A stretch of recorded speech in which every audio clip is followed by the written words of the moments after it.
James Kaufman, World News Report today, November 10th, 2024. God bless you and yours, no matter where you are in the world. Please subscribe, give us a thumbs up, ring that bell for critical future updates. Ladies and gentlemen, we've had a magnitude 6.8 earthquake just off the coast of Cuba. There was an associated tsunami warning, and we will take a look at the buoys in that area. They came in as a 7 on the DYFI, a 7 on the shake map. They said the depth is 14 kilometers. This is very close to a plate tectonic boundary, as I will show y'all. There's been at least 4 aftershocks. Let's zoom in and take a look. Also, let's look at all the activity on the U.S. West Coast. All right, so we've had a total of 5 quakes in the area, 4 aftershocks. Actually, we had a quote-unquote pre-shock here, it looks like.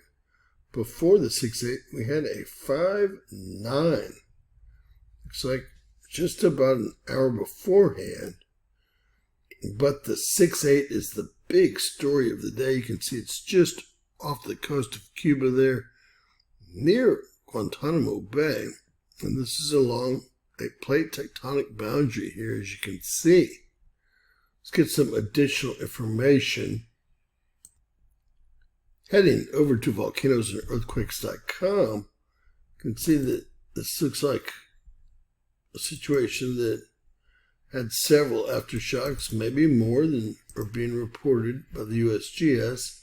What we're going to do is we're going to just take a look at the large quake here, the 6.8. So a 6.8 magnitude earthquake at 14 kilometers of depth, right on that plate tectonic boundary.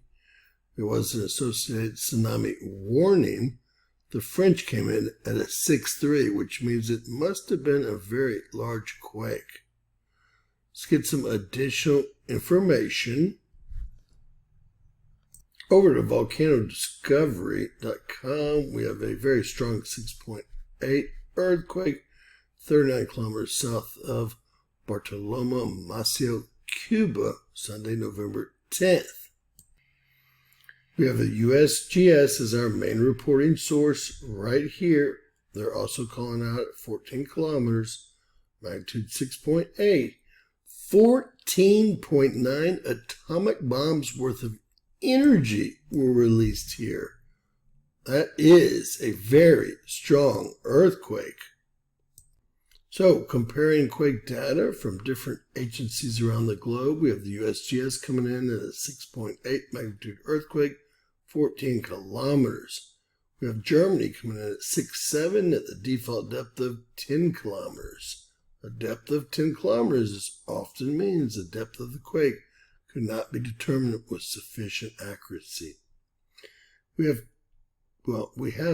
Colombia coming in at a 6.8 at 13 kilometers.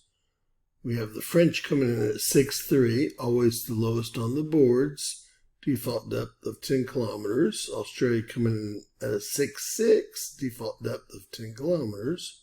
We have Nicaragua chiming in on this one at a 6.5, 21 kilometers. We have the International Research Institute on Seismology coming in at 6.8. They always follow the USGS, but they're using a default depth of 10 kilometers here. 6.7 by the Italians at 9 kilometers, very shallow. And the Europeans came in finally at a 6.8 at 17 kilometers in depth. So everyone's right there, a very strong earthquake. I did bounce over to the National Data Buoy Center. These are all the tsunami buoys we have in the whole world. The rest of them do something else. But none of them around the area were activated. So I'm assuming there was no tsunami, although 14.9 atomic bombs worth of energy were released. Wow. So in summary, we had a very strong magnitude 6.8 earthquake right off the coast of Cuba on a plate tectonic boundary with a tsunami warning. It does not look like it created a tsunami.